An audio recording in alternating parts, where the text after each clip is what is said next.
हिंदुस्तान से कहे कि खबरदार हमारी धरती हमारी जमीन के ऊपर अटैक किया।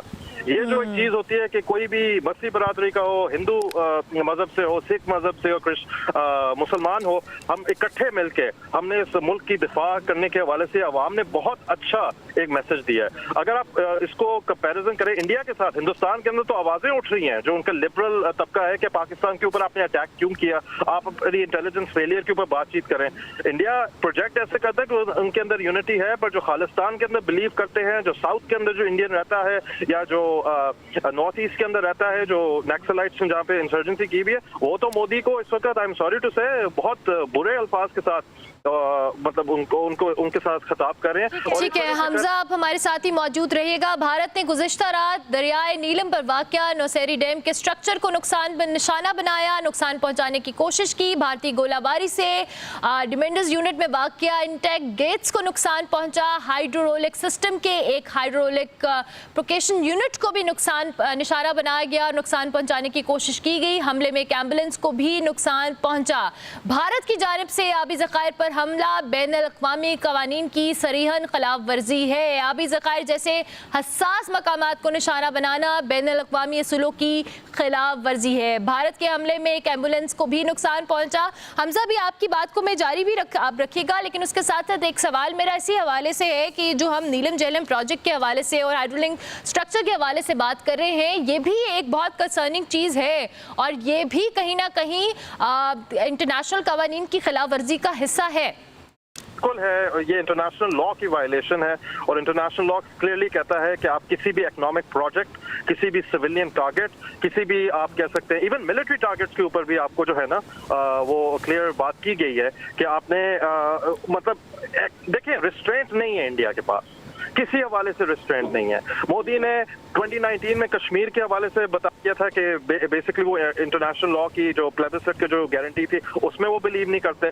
पाकिस्तान के ऊपर अटैक करके उन्होंने ये साबित कर दिया कि वो किसी भी हवाले से इंटरनेशनल लॉ को फ्लाउट करने की वो पूरी हद तक कोशिश करेंगे। ये बेसिकली एक एक्ट ऑफ स्टेट टेररिज्म है। इसी वजह से मैंने पहले भी जिक्र किया था कि we should not stop, We should attack them until it hurts them, क्योंकि ये तरीक़ेकार जो है, कभी आप डैम्स को टारगेट करते हैं, कभी आप मसाजिद को टारगेट करते हैं, इबादतगाहों को टारगेट करते हैं, कभी सिविलियंस को टारगेट करते हैं। ये बेसिकली एक हिटलरिश और आप कह सकते हैं कि एक पागलपन का मुजाहरा मोदी कर रहा है, फैशिज्म का मुजाहरा मोदी कर रहा है और पाकिस्तान को भरपूर जवाब देना चाहिए। और अगर पाकिस्तान के ऊपर कोई सवाल होता है, हमें ये कहना चाहिए कि हमने in act of self defence किया है, क्योंकि इंडिया जो है हर हद को पार कर रहा है इंटरनेशनल लॉ के हवाले से।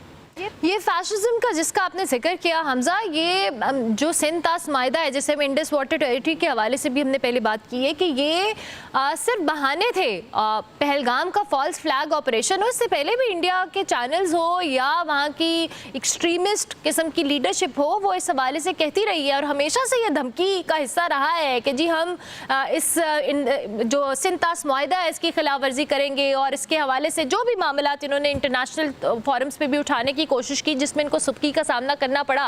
तो आप समझते हैं कि जो बहाना इन्होंने तलाश किया, ये सारा पर्पस इस ऑपरेशन का, इस फॉल्स फ्लैग पहलगाम का वाकया हो या कल रात की तारीकी में वार करना, उसकी एक कड़ी है?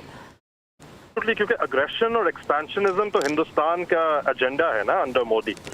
वो आरएसएस की जो आइडियोलॉजी भारत की पाकिस्तान, श्रीलंका, अफगानिस्तान, बांग्लादेश को अपने हिस्से में लेके आ जाना और दूसरे पाकिस्तान के हवाले से कि इंडस वाटर ट्रीटी को हम इन अबेयंस रखेंगे, हालांकि अबेयंस IWT के अंदर। एक तो ये बात है, दूसरा की कैंपेन प्रोमिसेस है कि हम हिंदुस्तान को मुंह तोड़ जवाब, पाकिस्तान को मुंह तोड़ जवाब देंगे, घर में घुस के मारेंगे। इस तरह की स्टेटमेंट्स के ऊपर उसने उतरना तो था, क्योंकि उसको डोमेस्टिकली इलेक्टोरल परफॉर्मेंस उसने इंप्रूव करनी थी। बिहार के इलेक्शन का, जैसे मैंने पहले भी जिक्र किया था कि बिहार के इलेक्शन के हवाले से भी जो कैंपेनिंग थी उसमें तो उन्होंने करना था, तो एक नैरेटिव तो उसने बनाना था।